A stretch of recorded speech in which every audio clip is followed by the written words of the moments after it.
അമ്മേ പരിശുദ്ധ അമ്മേ, അമ്മേ പരിശുദ്ധ ദൈവമാതാവേ, കൃപാസനത്തിലൂടെ ഞങ്ങൾക്കും ഞങ്ങളുടെ ദേശത്തിനും അമ്മ മധ്യസ്ഥം തേടിത്തന്ന എല്ലാ അനുഗ്രഹങ്ങൾക്കും കൃപകൾക്കും ഞങ്ങളിപ്പോൾ ഹൃദയം നിറഞ്ഞ നന്ദി പറയുന്നു. അമ്മേ പരിശുദ്ധമ്മേ ദൈവമാതാവേ, 2004 ഡിസംബർ 7 ഉച്ചകഴിഞ്ഞ് 2:30 കൃപാസനത്തിൽ സംഭവിച്ച അമ്മയുടെ പ്രത്യക്ഷപ്പെടലിനെ തിരുസഭയ്ക്ക് സമർപ്പിച്ചിരിക്കുന്ന പഠനരേഖകളുടെ മേൽ സഭാത്മകമായ പഠനം ആരംഭിക്കുവാൻ ഞങ്ങൾ പ്രാർത്ഥിക്കുന്നു. അമ്മേ പരിശുദ്ധമേ, ഭൂസ്വർലോകങ്ങളുടെ രാജ്ഞിയായ അങ്ങേയ്ക്ക് ഭൗമസംരക്ഷണത്തിനായി പ്രപഞ്ചപ്രകൃതിയെ തന്നെ തിരുസഭ പ്രതിഷ്ഠിക്കുവാൻ ഈ പ്രത്യക്ഷീകരണം വഴി ഇടയാക്കണമേ. പരിശുദ്ധമേ, ജപമാല മാതാവേ, സകല കൃപാസനം പ്രാർത്ഥനയോടും ചേർത്ത് ഞങ്ങളിപ്പോൾ പ്രാർത്ഥിക്കുന്ന ഈ കുടുംബത്തിന്റെ പ്രത്യേക നിയോഗം പറ മക്കളെ.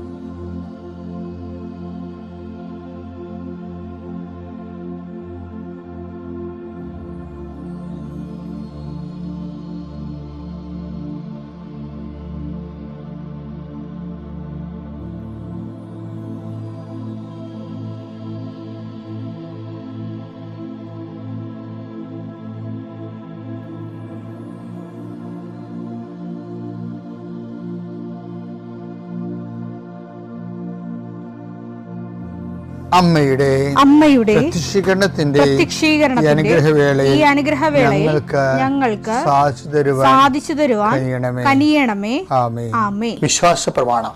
സർവശക്തനായ പിതാവും ആകാശത്തിന്റെയും ഭൂമിയുടെയും സൃഷ്ടാവുമായ ദൈവത്തിൽ ഞാൻ വിശ്വസിക്കുന്നു. അവിടുത്തെ ഏകപുത്രനും ഞങ്ങളുടെ കർത്താവുമായ ഈശോ മിശിഹായിലും ഞാൻ വിശ്വസിക്കുന്നു. ഈ പുത്രൻ പരിശുദ്ധാത്മാവിനാൽ ഗർഭസ്ഥനായി കന്യകാമറിയത്തിൽ നിന്ന് പിറന്ന് പൊന്തിയോസ് പീലാത്തോസിന്റെ കാലത്ത് പീഡകൾ സഹിച്ച് കുരിശിൽ തറയ്ക്കപ്പെട്ട് മരിച്ച് അടക്കപ്പെട്ട് പാതാളങ്ങളിൽ ഇറങ്ങി മരിച്ചവരുടെ ഇടയിൽ നിന്ന് 3-ാം നാൾ ഉയർത്ത് സ്വർഗത്തിലേക്ക് എഴുന്നള്ളി സർവശക്തിയുള്ള പിതാവായ ദൈവത്തിന്റെ വലതുഭാഗത്തിരിക്കുന്നു. അവിടെ നിന്ന് ജീവിക്കുന്നവരെയും മരിച്ചവരെയും വിധിക്കുവാൻ വരുമെന്നും ഞാൻ വിശ്വസിക്കുന്നു. പരിശുദ്ധാത്മാവിലും ഞാൻ വിശ്വസിക്കുന്നു. വിശുദ്ധ കത്തോലിക്കാ സഭയിലും പുണ്യവാന്മാരുടെ ഐക്യത്തിലും പാപങ്ങളുടെ മോചനത്തിലും ശരീരത്തിന്റെ ഉയർപ്പിലും നിത്യമായ ജീവിതത്തിലും ഞാൻ വിശ്വസിക്കുന്നു. ആമേൻ. സ്വർഗ്ഗസ്ഥനായ ഞങ്ങളുടെ പിതാവേ, അങ്ങയുടെ നാമം പൂജിതമാകണമേ. അങ്ങയുടെ രാജ്യം വരണമേ. അങ്ങയുടെ തിരുമനസ് സ്വർഗത്തിലെ പോലെ ഭൂമിയിലും ആകണമേ. അന്നു വേണ്ടുന്ന ആഹാരം ഇന്ന് ഞങ്ങൾക്ക് തരണമേ. ഞങ്ങളോട് തെറ്റ് ചെയ്യുന്നവരോട് ഞങ്ങൾ ക്ഷമിക്കുന്നത് പോലെ ഞങ്ങളുടെ തെറ്റുകൾ ഞങ്ങളോടും ക്ഷമിക്കണമേ. ഞങ്ങളെ പ്രലോഭനത്തിൽ ഉൾപ്പെടുത്തരുതേ, തിന്മയിൽ ഞങ്ങൾ രക്ഷിക്കണമേ. ആമേൻ. നന്മ നിറഞ്ഞ മറിയമേ, സ്വസ്തി. കർത്താവ് അങ്ങയുടെ കൂടെ സ്ത്രീകളിൽ അങ്ങ് അനുഗ്രഹിക്കപ്പെട്ടവളാകുന്നു. അങ്ങയുടെ ഉദരത്തിൻ ഫലമായി ഈശോ അനുഗ്രഹിക്കപ്പെട്ടവനാകുന്നു. പരിശുദ്ധ മറിയമേ, തമ്പുരാന്റെ അമ്മേ, പാപികളായ ഞങ്ങൾക്ക് വേണ്ടി ഇപ്പോഴും ഞങ്ങളുടെ മരണസമയത്തും തമ്പുരാനോട് അപേക്ഷിക്കണമേ. ആമേൻ. എൻ്റെ കർത്താവിൻ്റെ ഉന്നതമായ നാമത്തിൽ സഭയുടെ അധികാരത്തിൽ കുരിശിൻ്റെ അടയാളത്തിൽ ദൈവത്തിൻ്റെ ശക്തിയാൽ ഞാൻ മക്കളെ ഈശോ നാമത്തെ ആശീർവദിക്കുന്നു. നിങ്ങളുടെ ഇന്നത്തെ ദിവസത്തെ യാത്രയെ ആശീർവദിക്കുന്നു. നിങ്ങളുടെ സംസാരങ്ങളെ ആശീർവദിക്കുന്നു. നിങ്ങൾ എഴുതി കൊടുക്കുന്ന വിഷയങ്ങളെ ആശീർവദിക്കുന്നു. നിങ്ങൾ വഹിച്ചുകൊണ്ട് പോകുന്ന മൊബൈല്, അതിലൂടെ നിങ്ങൾ സംസാരിക്കാൻ പോകുന്നത്, നിങ്ങൾ കേൾക്കുന്ന സംസാരങ്ങൾ, കൊടുക്കേണ്ട മറുപടികൾ എല്ലാം ആശീർവദിക്കുന്നു. നിങ്ങൾ കൈമാറുന്ന രേഖകൾ, വാങ്ങിക്കുന്ന രേഖകൾ, കാത്തിരിക്കുന്ന രേഖകൾ, നിങ്ങൾ പ്രതീക്ഷിക്കുന്ന ഡേറ്റുകൾ കർത്താവിൻ്റെ നാമത്തിൽ ആശീർവദിക്കുന്നു. നീ കടന്നു പോകുന്ന വാഹനങ്ങൾ, സഞ്ചരിക്കുന്ന വാഹനങ്ങൾ, പ്രൈവറ്റായാലും പബ്ലിക്കായാലും, നീ തിരിച്ച് വീട്ടിലെത്തുന്നവരെ ഒരു അപകടം ഉണ്ടാകാതിരിക്കാൻ വേണ്ടി നിൻ്റെ യാത്രകളെ ആശീർവദിക്കുന്നു. ദൈവവേദലെ, നീ വിഷമിക്കുന്ന വിഷയങ്ങൾ, സങ്കടപ്പെടുന്ന കാര്യങ്ങൾ, ഏത് വിഷയത്തിന് വേണ്ടിയാണ് നീ വേദനിക്കണത്, അതെല്ലാം മാതാവ് ഏറ്റെടുക്കുന്നതിന് വേണ്ടി 40 വർഷം ഞാൻ അർപ്പിച്ച കുർബാനയുടെ യോഗ്യതയാൽ കൃപാസന അൾത്താരെ ജീവനോടെ പ്രത്യക്ഷപ്പെട്ട മാതാവിൻ്റെ മധ്യസ്ഥത്താൽ നിന്റെ കണ്ണീനിരകളെ ഏറ്റെടുക്കുകയും നിന്നെ ആശ്വസിപ്പിക്കുകയും സാക്ഷ്യം പറയാൻ നിന്നെ ബലിഷ്ഠമാക്കുകയും ചെയ്യട്ടെ. നിത്യം പിതാവും പുത്രനും പരിശുദ്ധാത്മാവിനും ആമേൻ. എൻ്റെ പ്രിയപ്പെട്ടവരെ, നമ്മൾ ഈ ദിവസങ്ങളിൽ ഇവനാരാണ് കാറ്റും കടലും പോലും ഇവനെ അനുസരിക്കുന്നല്ലോ. അപ്പോൾ ക്രിസ്തുവിനെ കുറിച്ചുള്ള അനുഭവങ്ങളിലേക്ക് അനുഭവങ്ങളുടെ അറിവുണ്ടാകാൻ വേണ്ടി ക്രിസ്തു തന്നെ നമ്മളെ നിർബന്ധിച്ച് ഇരുട്ട് കടലിലേക്ക് തള്ളിവിടുന്നത് നമ്മൾ കണ്ട്. പിന്നെ ഇന്നലെ നമ്മൾ കണ്ടത് നമ്മുടെ ചുറ്റുമുള്ള ജനങ്ങൾ ക്രിസ്തുവിനെ കുറിച്ച് എന്ത് പറയുന്നു, ഞാൻ ആരാണെന്ന് ജനങ്ങൾ പറയുന്നത്. അപ്പം ജനങ്ങൾ പറഞ്ഞാലും ഇന്നലെ 10 ദിവസത്തിൻ്റെ 2 10 ദിവസം 3 പറഞ്ഞില്ലേ, എന്താ പറഞ്ഞത്?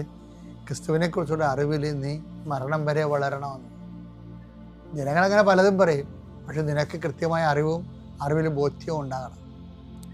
അറിവ് ഇങ്ങനെ വളർന്നുകൊണ്ടേയിരിക്കുമെന്നാണ് 10 ദിവസത്തിൻ്റെ വചനത്തിൽ നമുക്ക് ഇന്നലെ മനസ്സിലായത്. ഇന്നിപ്പോൾ പറയണത് നേരെ ചോദ്യം നമ്മുടെ മുഖത്തേക്ക് വരിക.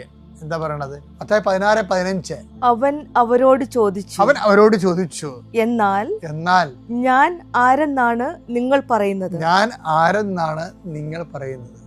ഇത് നമ്മൾ മരണം വരെ ഓരോ ദിവസവും ഇന്നലെ കണ്ടതുപോലെ, അതായത് ഞാൻ അപ്പോൾ 10 ദിവസം ഒരു ഉത്തരം പറയും, നീ ജീവനുള്ള ദൈവത്തിന്റെ പുത്രനായ ക്രിസ്തുവാണ്. അപ്പൊ 10 ദിവസം പറയണത് നീ ജീവനുള്ള ദൈവത്തിന്റെ പുത്രനായ ക്രിസ്തുവാണ്. പക്ഷെ അത് 10 ദിവസത്തിൻ്റെതായിട്ട് ഈശോ അത് അംഗീകരിക്കണില്ല. ഈശോ പറയണ്ട, എന്റെ പിതാവാണ് നിനക്ക് ഇത് വെളിപ്പെടുത്തി തന്നത്. അതാണ് 10 ദിവസത്തിന്റെ ആയിട്ട് ഈശോ അത് അംഗീകരിക്കണില്ല. ഈശോ പറഞ്ഞ എന്താണ്?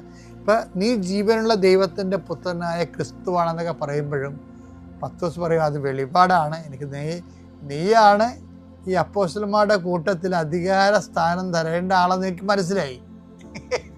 അത് ഈശോയ്ക്ക് ഒരു ചെറിയ കൺഫ്യൂഷൻ ഉണ്ടായിരുന്നു. 12 അണ്ണന്മാരുണ്ടല്ലോ, 12 അണ്ണന്മാർ വന്നിട്ട് ഇവരിൽ സീനിയർ ഒക്കെ പറഞ്ഞു കഴിഞ്ഞാൽ അന്ത്രയോസിനാണ് താക്കോൽ കൊടുക്കേണ്ടത്. അന്ത്രയോസാണ് ആദ്യം വന്ന കക്ഷി. അന്ത്രോസ് പോയി 10 ദിവസം വിളിച്ചോണ്ട് വരികയായിരുന്നത്. 10 ദിവസം വിളിച്ചോണ്ട് വന്നതിന് ഇപ്പം താക്കോൽ കൊടുക്കേണ്ട അവസ്ഥ വന്നിരിക്കുകയാണ്. അതെന്തും ആയിക്കോട്ടെ. പക്ഷേ വിദ്യാഭ്യാസവും കുറച്ച് വിവരവും കൊണ്ടൊക്കെ ഉള്ളത് യോഹന്നാനെയാണ്. അടിപൊളി സുവിശേഷമല്ലേ, കണ്ടില്ലേ? 2000 കൊല്ലം കഴിഞ്ഞിട്ടും വായിച്ചു പിന്നെയും ആഴങ്ങളിലേക്ക് പോയി യോഹന്നാൻ. അപ്പം അറിവ് ഇപ്പം ഇന്നത്തെ രീതിയാണെങ്കിലൊക്കെ അറിവ് നോക്കാനാണെങ്കിൽ യോഹന്നാനെയാണ് ശരിക്കും പറഞ്ഞാൽ താക്കോൽസ്ഥാനം കൊടുക്കേണ്ടത്. പക്ഷെ ഈശോ പറഞ്ഞ് താക്കോൽ സ്ഥാനം തരേണ്ടത് അധികാരം അപ്പനാണ് തീരുമാനിക്കണമെന്ന് പറഞ്ഞു. അത് ഈശോയുടെ ഒരു നിലപാടാണത്. ഞാനല്ല, നിനക്ക് പണ്ട് സെബദി പുത്രന്മാരോടും പറയുമ്പോൾ എന്താ പറയണത്? ഞാനല്ല, എൻ്റെ ഇടത്തോ വലത്തോ ഇരിക്കുന്നത് ആരാണെന്ന് തീരുമാനിക്കുന്നത് അപ്പനാണെന്ന് പറയും, പിതാവായ ദൈവമാണെന്ന് പറയും. അത് തന്നെ ഇപ്പോഴും പറഞ്ഞിരിക്കണത്. അപ്പയോട് ചോദിക്കണം, അപ്പ ഇതിൽ ആരാണ് 12 പേരിൽ ഒന്നാമൻ ആരാണെന്ന് ചോദിക്കും. എന്താണ് അതറിയാൻ വേണ്ടിയാണ് ഈശോ ചോദ്യം എടുത്തത്. അതായത് അധികാരം വരണത് ഈശോയെക്കുറിച്ചുള്ള അറിവിലൂടെയാണ് വരണത്. പക്ഷെ ഈ അറിവെന്ന് പറയണത് പുസ്തകം വായിച്ച ഗവേഷണം നടത്തുന്ന അറിവല്ല. അഭിഷേക വിധിപ്രകാരമുള്ള അറിവുണ്ട്. പുസ്തകം വായിക്കുന്നതും ഗവേഷണം നടത്തുന്ന അറിവ് തന്നെയാണത്, ബേസ്മെൻ്റാണ്. പക്ഷെ അതുകൊണ്ട് കൊടുക്കാൻ പറ്റത്തില്ല, വായിച്ച മനസ്സിലാക്കിയിരിക്കാന്നേ ഉള്ളൂ. മറ്റേ അഭിഷേക വിധിപ്രകാരം അറിവെന്ന് പറഞ്ഞു കഴിഞ്ഞാൽ അവന് ഈ ചൂട് പൊട്ടറ്റോ കിട്ടിയ പോലെയാണ്. അത് കൈ വെച്ചുകൊണ്ടിരിക്കാൻ പറ്റത്തില്ല, അവൻ അപ്പത്തിന് ആർക്കെങ്കിലും കൊടുക്കും. അതുപോലെ കൈമാറ്റം ചെയ്യും. അതാണ് ഈ ലൈബ്രറി നോളജിൻ്റെ പ്രശ്നം. കൈമാറ്റം ചെയ്യാൻ പാടായിരിക്കും. അവനത് ആർജിച്ചെടുക്കണതല്ലേ. മറ്റത് പിതാവ് നൽകണതാണ്. പിതാവ് നൽകുന്നത് കാണുമ്പോൾ അത് അഭിഷേക വിധിപ്രകാരമാണ്. അത് കൈമാറ്റം ചെയ്യാൻ പറ്റും. കൈമാറ്റം ചെയ്യാൻ വേണ്ടിയാണ് കൊടുക്കുന്നത്. അപ്പം അതുകൊണ്ട് അങ്ങനെ ഒരു അറിവുണ്ട്. നമ്മുടെ ലോകത്തിൻ്റെ ജ്ഞാനമാർഗങ്ങളിലൂടെ അറിവ് സമ്പാദിക്കുമ്പോഴും ഈ അഭിഷേക അറിവിന് വേണ്ടി തീഷ്ണമായിട്ട് പ്രാർത്ഥിക്കണം. അതായത് ക്രിസ്തു എല്ലാവർക്കും എല്ലാമാണെന്ന് പറഞ്ഞൊരു വചനമുണ്ട്. അപ്പോൾ ക്രിസ്തു എല്ലാവർക്കും എല്ലാമാണ്. കൊളോസ്യസ് 3:11. ഇവിടെ ഗ്രീക്കുകാരനെന്നോ യഹൂദനെന്നോ പരിച്ഛേദനെന്നോ അപരിച്ഛേദനെന്നോ അപരിഷ്കൃതനെന്നോ സിഥിയനെന്നോ അടിമയെന്നോ സ്വതന്ത്രനെന്നോ വ്യത്യാസമില്ല. പിന്നെയോ ക്രിസ്തു എല്ലാമാണ്, എല്ലാവരിലുമാണ്. ക്രിസ്തു എല്ലാമാണ്, എല്ലാവരിലുമാണ്. എന്ന് വെച്ച് കഴിഞ്ഞാൽ ക്രിസ്തുവില് ഒരു മനുഷ്യന് ആവശ്യമായ എല്ലാം ഉണ്ട്. പിന്നെ എന്താണ്, എല്ലാത്തരം മനുഷ്യരും ക്രിസ്തു സംരംഭനാണെന്നുള്ളതാണ്. അപ്രോച്ചബിളാണ്, അപ്രിഹെൻഡഡ് ആണ്.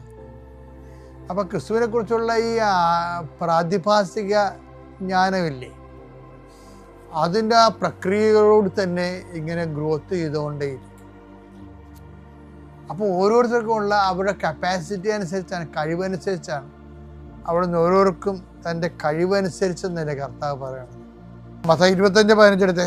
അവൻ ഓരോരുത്തന്റെയും കഴിവനുസരിച്ച് ഒരുവന് 5 താലന്തും മറ്റൊരുവന് 2 വേറൊരുവന് 1 കൊടുത്ത ശേഷം യാത്ര പുറപ്പെട്ടു. അപ്പൊ ഈ നമുക്ക് ദൈവം നൽകുന്ന മോഡ് ഓഫ് ഗിവിങ് അങ്ങനെയാണ്. ക്രിസ്തുവിനെ കുറിച്ചുള്ള അറിവ് ഇതുപോലെയാണ്. അവനവൻ്റെ കഴിവനുസരിച്ചാണ്. അവൻ്റെ കഴിവെന്ന് പറയുന്നത് എന്താണ്? അവനവൻ്റെ ദൈവസ്നേഹം, അവനവൻ്റെ വിശ്വാസം, അവനവൻ്റെ പ്രത്യാശ, അവനവൻ്റെ സാക്ഷി ജീവിതം, അവനവൻ്റെ കൈമാറ്റം, പ്രവേഗം. കർത്താവിന് കൈമാറണം എന്നുള്ള പ്രവേഗമുള്ളവനാണ്, അതിൻ്റെ ആണ് കഴിവെന്ന് പറയുന്നത്. അതനുസരിച്ച് അവന് അഭിഷേകം കിട്ടിക്കൊണ്ടിരിക്കും. അപ്പം ഞാനാരാണെന്നാണ് നിങ്ങൾ പറയുന്നതെന്ന് ചോദിച്ചു കഴിഞ്ഞാൽ, നമ്മൾക്ക് ഇന്ന് പറയണതായിരിക്കും നാളെ പറയണത്. ഇന്ന് ക്രിസ്തുവിനെ കുറിച്ചൊന്നും അനുഭവം ആയിരിക്കത്തില്ല അടുത്ത കൊല്ലം ഈ നാളിലുള്ള അനുഭവം. നിന്റെ അനുഭവങ്ങൾ ഒന്ന് തന്നെയാണെങ്കിൽ നീ ഒരു പോക്കീസ്, സംശയമില്ല. ദൈവം പഠിപ്പിക്കാത്ത വ്യക്തി ശമയോൻ മാംസമോ രക്തമോ അല്ല, എൻ്റെ സുഖസ്ഥനായ പിതാവാണെന്ന് എന്നെ വെളിപ്പെടുത്തിയെന്ന് പറഞ്ഞില്ലേ. അപ്പോഴ് ശമയോനോടത് പറഞ്ഞെങ്കിലേ അവൻ്റെ അറിവിനെ അടിസ്ഥാനപ്പെടുത്തിയാണ് പറയണത്. അത് കാലത്തിനൊപ്പം കർത്താവിനെ കുറിച്ചുള്ള അറിവ് അനുഭവവും വളർന്നുകൊണ്ടേയിരിക്കണം. അതാണ് അധികാരത്തിലേക്ക് പോണത്. അധികാരമായി കഴിഞ്ഞാൽ നമ്മൾ പറഞ്ഞില്ലേ, അനുഗ്രഹം. മനുഷ്യന് ക്രിസ്തു അനുഭവം എന്ന് പറഞ്ഞാൽ ആദ്യ ലെവൽ എന്താണ്? അനുഗ്രഹം. പിന്നെന്താണ്? അഭിഷേകം. അഭിഷേകം കഴിഞ്ഞ അധികാരം. അപ്പം അറിവാണ് ഈ അധികാരം ഉണ്ടാക്കുന്നത്. അപ്പോൾ എന്ത് അധികാരമാണെന്ന് അറിയാമോ? ആത്മാവിൽ അധികാരമാണ്. ഇപ്പം ചെറിയ പറയത്തില്ലേ, ഇപ്പം ഞാൻ ഒരിക്കലും ഒരു മനുഷ്യനോട് പറഞ്ഞ്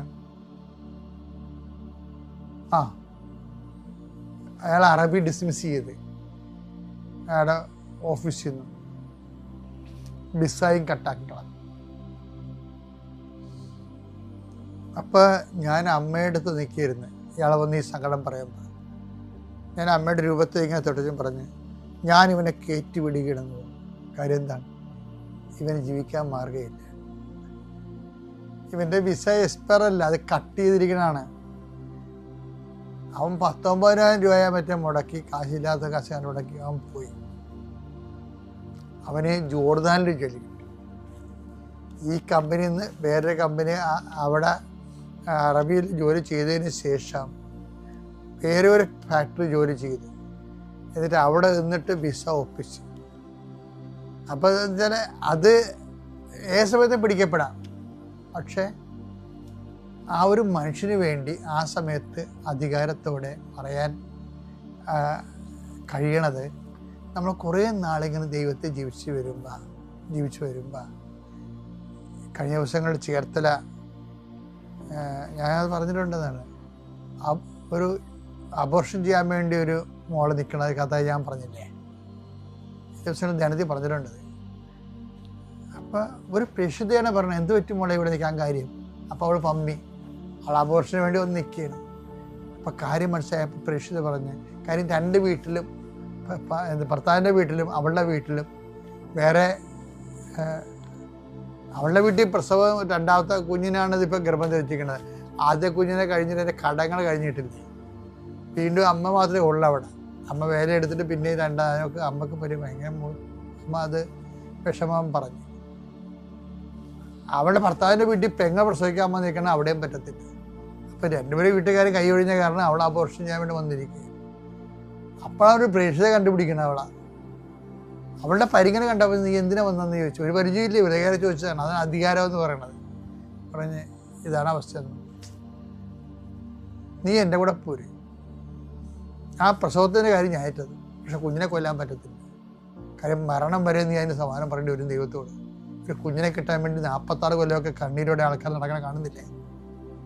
ഇനി ഒരു കുഞ്ഞിനെ കിട്ടുന്നതെന്താ ഉറപ്പ്? ഈ ഇരിക്കണ കുഞ്ഞ്, നിനക്കിപ്പോൾ ഉള്ള കുഞ്ഞ് ജീവിച്ചിരിക്കുന്നത് എന്താ ഉറപ്പ്? ഇങ്ങനെ പളാന്ന് കുറേ ചോദ്യങ്ങൾ ചോദിച്ച് അവൾക്ക് ധൈര്യവും കൊടുത്ത് ശക്തിയും കൊടുത്ത് അവളെ കൊണ്ടുപോയി. അധികാരം എന്ന് പറയുന്നത് അറിവ് ക്രിസ്തുവിനെ കുറിച്ചുള്ള അനുഭവം ഞാൻ വർദ്ധിക്കുമ്പോൾ അധികാരം വർദ്ധിക്കണം. എൻ്റെ ദൈവത്തിലെ ഒരു 10-30 വയസ്സ് കഴിഞ്ഞുള്ളിൽ അധികാരം ഉണ്ടാക്കിയെടുക്കണം. അല്ലാതെ ഈ നക്കാപ്പിച്ച് അനുഗ്രഹം മേടിച്ച് തിന്നും വീർത്തും ജോലി കിട്ടി മരിച്ചു പോയിട്ട് ഒന്നും കാണിക്കാനില്ല. അത് അനുഗ്രഹത്തിൻ്റെ കാലമാണ്. രണ്ടാമത്തെ അഭിഷേകകാലം, കർത്താവിൻ്റെ അറിവ് നമുക്ക് 10 ദിവസം കൂടെ കിട്ടുന്നത്. മൂന്നാമത്തത് അധികാരകാലം കർത്താവിന് വേണ്ടി പറന്ന് വെട്ടി പ്രവർത്തിക്കുന്ന കാലം. ദൈവം നിങ്ങൾ അനുഗ്രഹിക്കട്ടെ. ഞാൻ മറീന, ഇത് അന്തോണി, മത്തായി, അഭിലാഷ്. ഞങ്ങൾ ഫാമിലിയായിട്ട് സ്വിറ്റ്സർലൻഡിലാണ് താമസിക്കുന്നത്. അപ്പം ഞാൻ ഇവിടെ വരുന്നതിന് കാരണം എൻ്റെ മമ്മി കൃപാസനത്തിൽ വരാറുണ്ട്. അപ്പം കൃപാസനത്തിനെ കുറിച്ച് ഇങ്ങനെ പറയും, ഇവിടെ ഒത്തിരി അത്ഭുതം നടക്കുന്നതാണ്. അപ്പം ഞാൻ ഒത്തിരി ധ്യാനകേന്ദ്രം ഉണ്ടല്ലോ, അതുപോലൊരു ധ്യാനകേന്ദ്രമാണല്ലേ എന്ന് ചോദിച്ചു മമ്മിയോട്.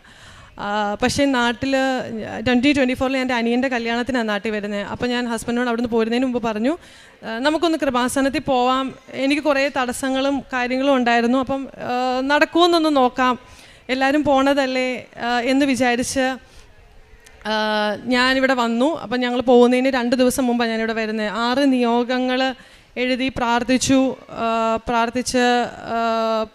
പുറത്തോട്ട് ഇറങ്ങിയപ്പോൾ മുതൽ ഞാൻ മാതാവിൻ്റെ പ്രസൻസ് ഫീൽ ചെയ്യാൻ തുടങ്ങി.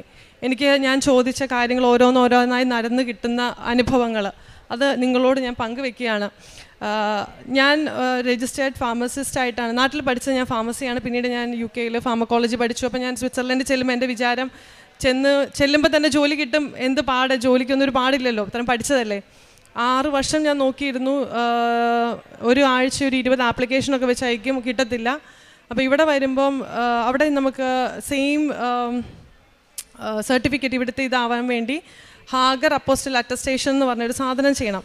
അപ്പോൾ അത് എന്നതാണെന്ന് ഞാൻ എല്ലാവരോടും ചോദിച്ചു, ആർക്കും അറിയത്തില്ല. ഞാൻ കഴിഞ്ഞ വർഷം ഉടമ്പടി എടുത്ത് പോകുമ്പോൾ ഞങ്ങൾ പല ഓഫീസുകളിൽ കയറി ചോദിച്ചു. അവർ പറഞ്ഞു സെൻട്രൽ ഗവൺമെൻറ്റിൽ നിന്നാണ് ഇത് കിട്ടുക. അപ്പോൾ എന്തെങ്കിലും ആവട്ടെ, ഞങ്ങളൊരു ഓഫീസിൽ കൊണ്ടുപോയി എൻ്റെ കുറേ ഡോക്യുമെൻറ്റ്സ് ഒക്കെ സബ്മിറ്റ് ചെയ്തിട്ട് ഞങ്ങൾ തിരിച്ച് ഫ്ലൈ ചെയ്യുക. അപ്പോൾ എയർപോർട്ടിൽ വെച്ച് ഞങ്ങളുടെ തൊട്ട് പുറകിലൊരു കുട്ടി നിൽപ്പുണ്ട്. കുട്ടിയല്ല, ചെറിയ കുട്ടിയല്ല, ഒരു UN വർക്ക് ചെയ്യുന്ന ഒരു കൊച്ച്. അപ്പം അയാൾ ഞങ്ങളോട് ചുമ്മാ സംസാരിക്കാൻ തുടങ്ങി. ആദ്യം ഞങ്ങളോട് എവിടെ നിന്നാണ് നിങ്ങൾ കാര്യങ്ങളൊക്കെ ചോദിച്ചു, ഞങ്ങളുടെ പേഴ്സണൽ കാര്യങ്ങൾ ചോദിക്കാൻ തുടങ്ങി.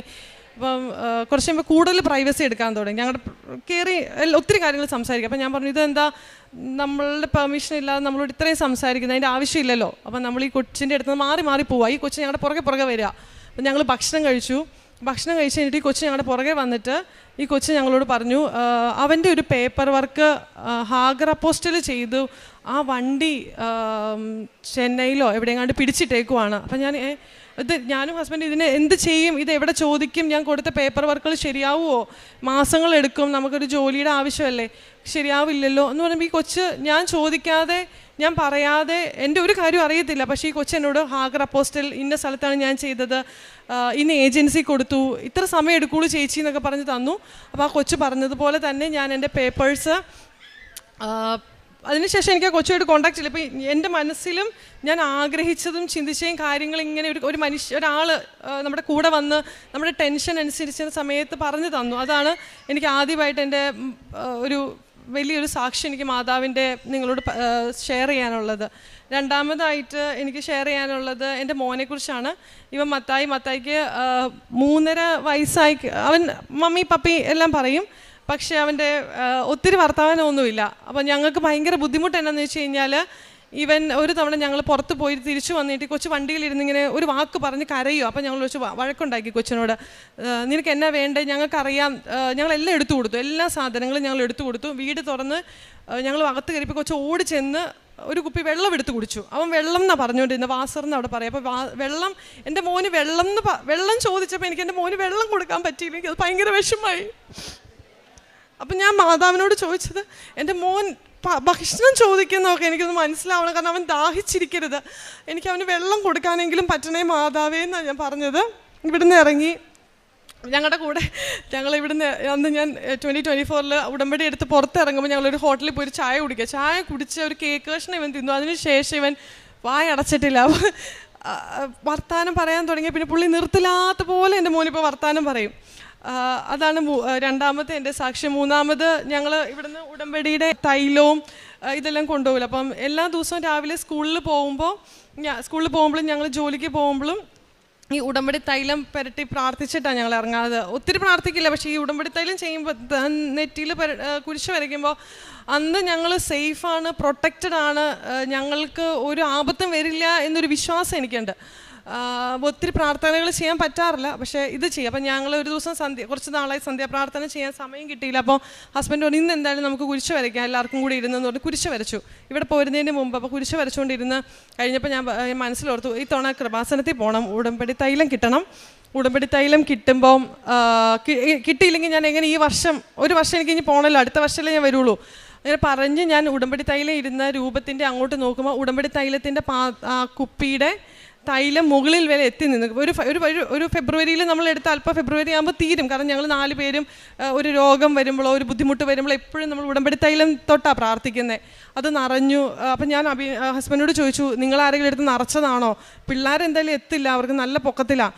അതെനിക്ക് വിശ്വസിക്കാൻ പറ്റിയില്ല. അത്രയും എൻ്റെ അടുത്ത് അങ്ങനെ ഒരു അത്ഭുതം നടക്കാൻ പാകത്തിനുള്ള ഒരു അർഹത എനിക്കില്ല.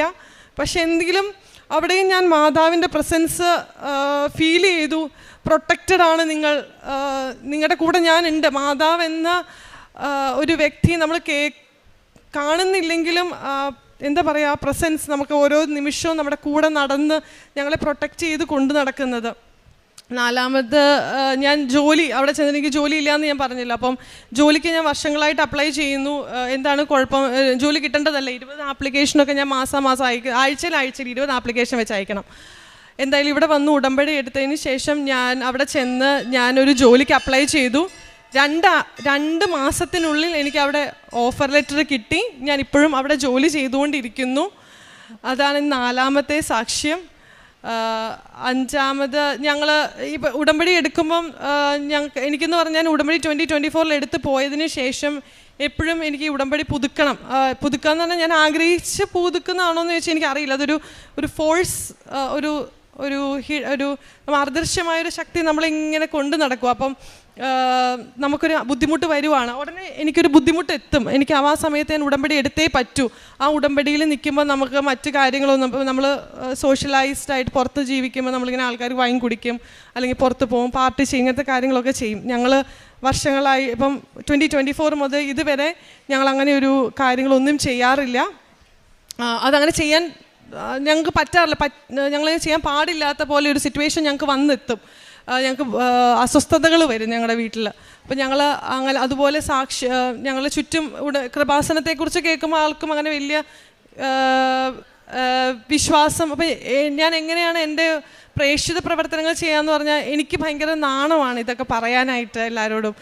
ഞാൻ ഇങ്ങനെ അത്ഭുതം നടന്നു എന്ന് പുറത്ത് രാജ്യത്ത് നമ്മുടെ അത്രയും വിശ്വാസമുള്ളവരല്ല അവർക്ക് പള്ളി, അവരൊരു റിഫോർമേറ്റീവ് കിർഹയെന്ന് പറയുമ്പോൾ അവർക്ക് ഇങ്ങനെ ഈശ്വര രൂപങ്ങളോ അങ്ങനെയൊന്നുമില്ല.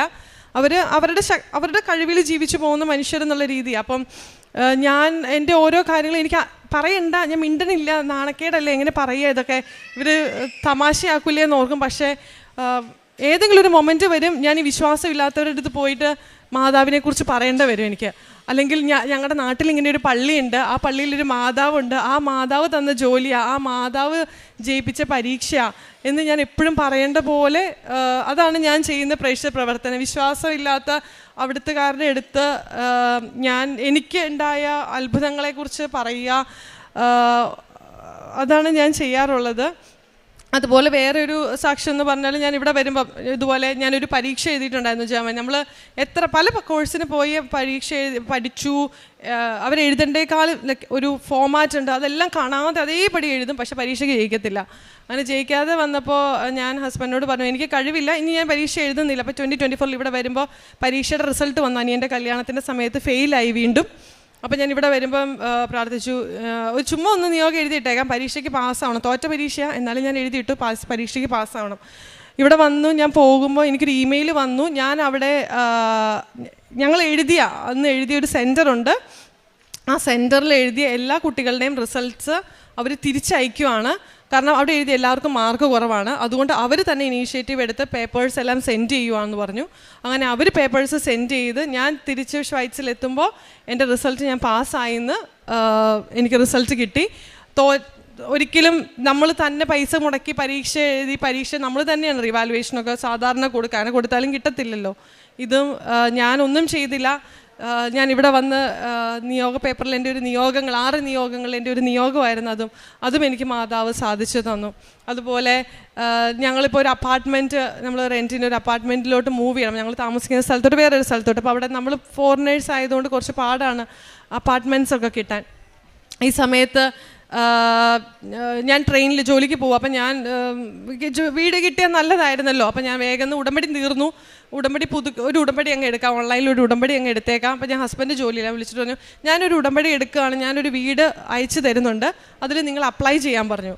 അപ്പം ഞാൻ ഉടമ്പടി എടുത്തു, ഹസ്ബൻഡ് വീടിന് അപ്ലൈ ചെയ്തു. 2 ഡേയ്സിനുള്ളിൽ നമുക്ക് ആ വീട്ടിൽ വിസിറ്റിങ്ങിന് ചെല്ലാൻ പറഞ്ഞു. ഒരാഴ്ചയ്ക്കുള്ളിൽ ഞങ്ങൾക്ക് ആ വീട് ലഭിക്കുകയും ചെയ്തു. ഈശോയ്ക്കും മാതാവിനും 1000 നന്ദി. പ്രേക്ഷിത പ്രവർത്തനം ഞാൻ പറഞ്ഞ പോലെ എനിക്ക് പത്രം തന്നിട്ടുണ്ട്. അപ്പം ഞാനത് പത്രം എനിക്ക് പരിചയമുള്ളവർക്കൊക്കെ കൊടുക്കാറുണ്ട്, അറിയാവുന്നവർക്ക് കൊടുക്കാറുണ്ട്. അതുപോലെ ഹെൽപ്പ് ചെയ്യാൻ പറ്റുന്ന ആർക്കെങ്കിലും ബുദ്ധിമുട്ട് തോന്നുന്നവരുണ്ടെങ്കിൽ അവർ ചോദിക്കുമ്പോൾ ഞങ്ങൾ ആ ഹെൽപ്പ് ചെയ്യാറുണ്ട്. പരിശുദ്ധ അമ്മയ്ക്ക് 1000 നന്ദിയോട് കൂടി ഞാനിത്. ജോസ്മി ജോസഫ്, ഞാൻ ഹരിപ്പാട് പള്ളിപ്പാട് നിന്ന് വരുന്നു. സെൻറ്റ് ജോർജ് ഓർത്തഡോക്സ് സിംഹാസനപ്പള്ളിയുടെ ഭാഗമാണ്.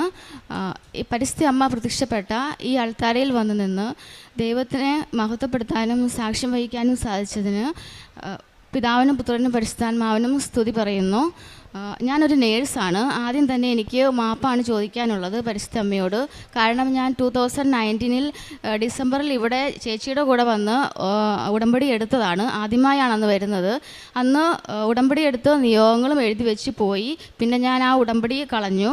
അതിൽ പിന്നീട് എനിക്ക് പശ്ചാത്താപം ഉണ്ടായെങ്കിലും അത് മറക്കാൻ പറ്റുന്നില്ലായിരുന്നു. അതിന് ഇവിടെ വന്ന് മാപ്പ് ചോദിക്കാതെ എനിക്കൊരു മനസ്സമാധാനമില്ലായിരുന്നു. അതുകൊണ്ടാണ് ഞാൻ ആദ്യമേ തന്നെ മാപ്പ് ചോദിക്കുന്നത്.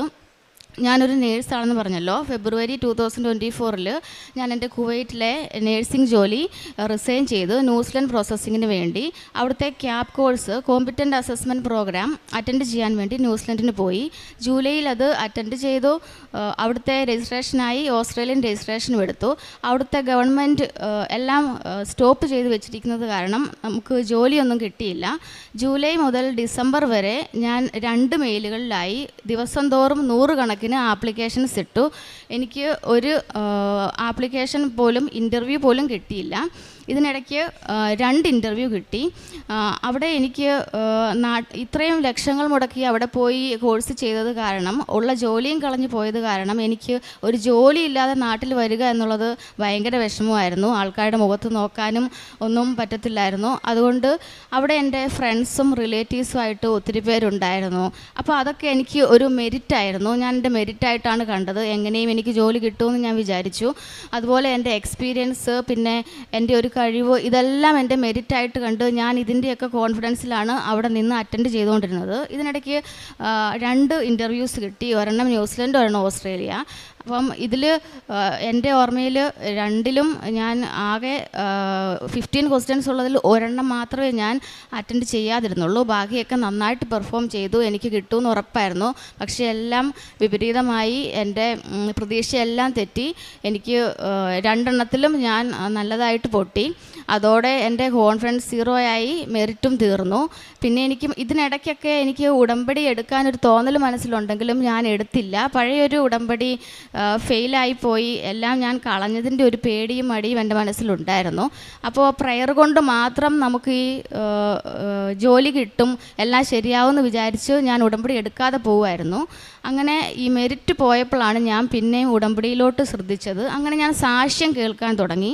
സാക്ഷ്യം കേട്ട് തുടങ്ങിയപ്പോൾ എൻ്റെ ആ പേടിയും മടിയും മാറി. അങ്ങനെ മാറി ഞാൻ പെട്ടെന്ന് തന്നെ ഓൺലൈൻ ഉടമ്പടി അങ്ങ് എടുത്തു. അത് ഡിസംബർ 10 ഓൺലൈൻ ഉടമ്പടി എടുത്തത്. 2025 ഡിസംബർ 10 എടുത്തു. 6 മാസത്തോളം ഞാൻ ജോബ് ആപ്ലിക്കേഷൻസ് ഇട്ടിട്ട് ഒന്നും കിട്ടാതിരുന്നത്. ഈ ഓൺലൈൻ ഉടമ്പടി എടുത്ത് ഡിസംബറിലെടുത്ത് ഫെബ്രുവരി 6 എനിക്കൊരു ഇൻ്റർവ്യൂ കിട്ടി. അത്രയും നാളും ഞാൻ എൻ്റെ മെറിറ്റിൽ വിശ്വസിച്ച് ഇൻ്റർവ്യൂ അറ്റൻഡ് ചെയ്തുകൊണ്ടിരുന്ന അന്ന്, അതിന് മുന്നേ ഒരു കാര്യം പറയട്ടെ, ഞാൻ ഓൺലൈൻ ഉടമ്പടി എടുത്തു കഴിഞ്ഞ് ഉടനെ തന്നെ മാതാവ് എൻ്റെ റൂമിലേക്ക് വന്നു. ഒരു ഉടമ്പടി എടുത്തൊരു കുട്ടിയുടെ രൂപത്തിൽ. അവൾ എൻ്റെ ഫ്രണ്ടിൻ്റെ കസിനായിരുന്നു. എൻ്റെ ഷെയറിങ് അക്കോമഡേഷനായിട്ട് വന്നു. അവൾ വന്നത് ഉടമ്പടി എടുത്തിട്ടാണ്. അവളുടെ കയ്യിൽ മാതാവിൻ്റെ രൂപം, തിരി, പ്രയർ ബുക്ക്, ഉപ്പ്, തൈലം എല്ലാം ഉണ്ടായിരുന്നു. ഇവൾ എല്ലാ കാര്യങ്ങളും എനിക്ക് പറഞ്ഞു തന്നു. ഞങ്ങൾ ഒരുമിച്ച് ഉടമ്പടിയിൽ ശ്രദ്ധിച്ചു, ഉടമ്പടിയിലായി. അങ്ങനെ ഞങ്ങൾ അവിടെ പത്രങ്ങളും കൊടുക്കാൻ തുടങ്ങി. പതുക്കെ ദിവസം തോറും 1000, 100 കണക്കിന് ആപ്ലിക്കേഷൻ അയച്ചുകൊണ്ടിരുന്ന ഞാൻ അത് കുറച്ച് പത്രപ്രവർത്തനം കൂടുതൽ ശ്രദ്ധ കേന്ദ്രീകരിച്ചു. അങ്ങനെയാണ് എനിക്ക് ഫെബ്രുവരി 6 ഇൻ്റർവ്യൂ സക്സസ്ഫുള്ളായി കിട്ടിയത്. മാതാവിൻ്റെ അനുഗ്രഹത്താൽ ഞാൻ ഉടമ്പടി, ഉപ്പും വിശുദ്ധ തൈലവും പുരട്ടി വിശ്വാസപ്രമാണം ചൊല്ലി എൻ്റെ മെറിറ്റിൽ ആശ്രയിക്കാതെ മാതാവിൻ്റെയും തിരുക്കുമാരൻ്റെയും അനുഗ്രഹത്തിൽ മാത്രം ആശ്രയിച്ച് അവിടെ ഇരുന്ന് അറ്റൻഡ് ചെയ്തു. അങ്ങനെ ഞാനത് സക്സസ്ഫുള്ളായി. എനിക്കത് കിട്ടി. ഞാൻ നാട്ടിലോട്ട് പോന്നു. നാട്ടിൽ വന്ന ഉടനെ ഏപ്രിൽ 25, 2025 ഞാൻ തീർത്ഥാടന ഉടമ്പടി ഇവിടെ വന്നെടുത്തു. ഞാൻ വിചാരിച്ചു പിന്നെ വിസ പ്രോസസ്സിംഗ് അല്ലേ ഉള്ളൂ, പെട്ടെന്നെല്ലാം നടക്കുമെന്ന്. പക്ഷേ വിസ പ്രോസസ്സിങ്ങിലായിരുന്നു എൻ്റെ ലാഗ് മുഴുവൻ. പിന്നീടാണ് മനസ്സിലായത് എൻ്റെ ഈ വിസ പ്രോസസ്സിംഗ് ലാഗ് മുഴുവൻ ദൈവത്തിൻ്റെ മഹത്വത്തിനായിട്ടുള്ള ഒരു പ്ലാനായിരുന്നുവെന്ന്. കാരണം ആദ്യത്തെ തീർത്ഥാടന ഉടമ്പടി എടുത്തു കഴിഞ്ഞ് വിസ പ്രോസസ്സിംഗ് നടക്കുമല്ലോ എന്ന് കരുതി ഞാൻ കുറച്ചൊരു ഉടമ്പടി ഉഴപ്പുന്ന പോലെയായി. കറക്റ്റ് സമയത്തിനൊന്നും പ്രാർത്ഥിക്കാതെയായി.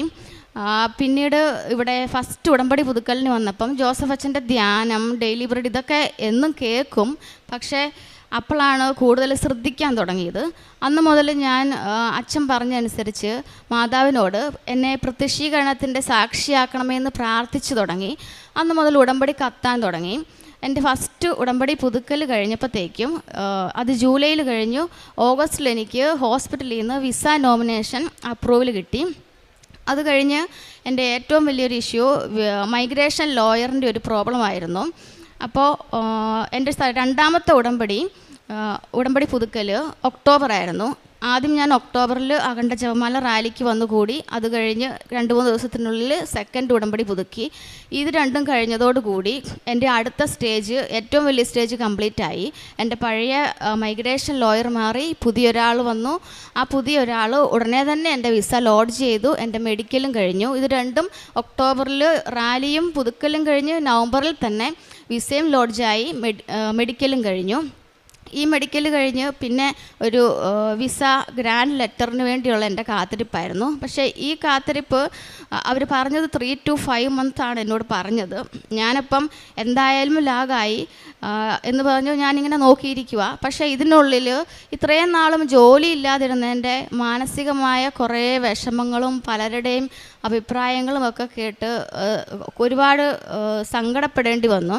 അപ്പോഴൊക്കെ എന്നെ കരകയറ്റിയത് ജോസഫ് അച്ഛൻ്റെ ധ്യാനവും ഡെയിലി ബ്രെഡുമാണ്. അച്ഛൻ എപ്പോഴും പറയുമായിരുന്നു, നമുക്ക് സഹനങ്ങൾ വരുന്നത് ദൈവമഹത്വത്തിനായിട്ടാണ്, ദൈവം അനുവദിച്ചു തരുന്നതാണ്. അങ്ങനെയൊരു ചിന്ത, അങ്ങനെയൊരു ബോധ്യം ഉണ്ടായി കഴിഞ്ഞപ്പോഴത്തേക്കും പിന്നെ ഞാൻ വിസേനെക്കുറിച്ച് ഓർക്കാതെയായി. ആകെ മാതാവിൻ്റെ അടുത്ത് പോയി മാത്രം വൈകുന്നേരം സന്ധ്യാപ്രാർത്ഥനയിൽ കരയും. അങ്ങനെ ഞാൻ സഹനങ്ങളെല്ലാം കുരിശിനോട് സമർപ്പിച്ചു. എല്ലാം ദൈവത്തിൻ്റെ മഹത്വത്തിനും ദൈവം അനുവദിച്ചു തരുന്നതുമാണെന്ന് മനസ്സിൽ കരുതി അങ്ങനെ ഇരുന്ന് ജനുവരിയിൽ എൻ്റെ തേർഡ് പുതുക്കൽ ജനുവരി 28 കഴിഞ്ഞു. ഇതിപ്പോൾ ഫെബ്രുവരി ആയി. ഇന്നിപ്പം ഞാൻ എൻ്റെ വിസ ഗ്രാൻഡ് ലെറ്ററുമായിട്ടാണ് വന്നിരിക്കുന്നത്. ഇതെനിക്ക് നേടിത്തന്നത് എൻ്റെ പരിശുദ്ധ അമ്മയും തിരുക്കുമാരനുമാണ്. 1000 നന്ദി പറയുന്നു. ഇതാണ് എൻ്റെ ഏറ്റവും വലിയ സാക്ഷ്യം. ഇനി രണ്ടാമത് എനിക്ക് എൻ്റെ ഒരു ഡ്രൈവിംഗ് ലൈസൻസ് കിട്ടിയ സാക്ഷ്യമാണ്. ഞാൻ ഫസ്റ്റ് ഒരു ഡ്രൈവിംഗ് ടെസ്റ്റ് അറ്റൻഡ് ചെയ്ത് ഫെയിലായതാണ്. ഫെയിലായി കഴിഞ്ഞ് ഒന്നാമത് എനിക്ക് ഡ്രൈവിങ്ങിൻ്റെ ഒന്നും അറിയില്ല. അതിൻ്റെ കൂടെ ഫെയിലായും കൂടി ചെയ്തതോടുകൂടി എനിക്ക് ഭയങ്കര പേടിയും ഭയവുമായി. അപ്പോൾ ഞാൻ പിന്നീട് ഡേറ്റ് എടുത്തെങ്കിലും പോകാൻ പേടിയായിരുന്നു. പക്ഷേ ആദ്യത്തെ ഡ്രൈവിംഗ് ടെസ്റ്റ് അറ്റൻഡ് ചെയ്യുമ്പോൾ ഞാൻ ഉടമ്പടിയിലല്ലായിരുന്നു. പക്ഷേ ഈ സെക്കൻഡ് അറ്റൻഡ് ചെയ്യുമ്പോൾ ഞാൻ ഉടമ്പടിയിലായിരുന്നു. അതുകൊണ്ട് തന്നെ ഞാൻ ഉടമ്പടി ഉപ്പും തൈലവും ഒക്കെ വിശ്വാസ പ്രമാണം ചൊല്ലി പ്രയോഗിച്ച് ആണ് പോയത്. എനിക്ക് ഡ്രൈവിംഗ് ലൈസൻസ് പാസ്സായി. അത് ഒരു അനുഗ്രഹമാണ്. ആ പരിശുദ്ധ അമ്മയുടെയും തിരുക്കുമാരനും അനുഗ്രഹിച്ച് തന്നതാണ്, അല്ലാണ്ട് എൻ്റെ കഴിവുകൊണ്ട് കിട്ടിയതല്ല. പിന്നെ എനിക്ക് പറയാനുള്ളത്, എനിക്ക് ആത്മീയമായി കിട്ടിയ ചില അനുഗ്രഹങ്ങളാണ്. ഞാൻ കുർബാനകളും കുമ്പസാരങ്ങളും ഒക്കെ പല വഴിക്ക് എന്തെങ്കിലും കാരണങ്ങൾ പറഞ്ഞ് സന്ധ്യാപ്രാർത്ഥനകളും ഒക്കെ മുടക്കിയിരുന്ന ഒരു വ്യക്തിയാണ്.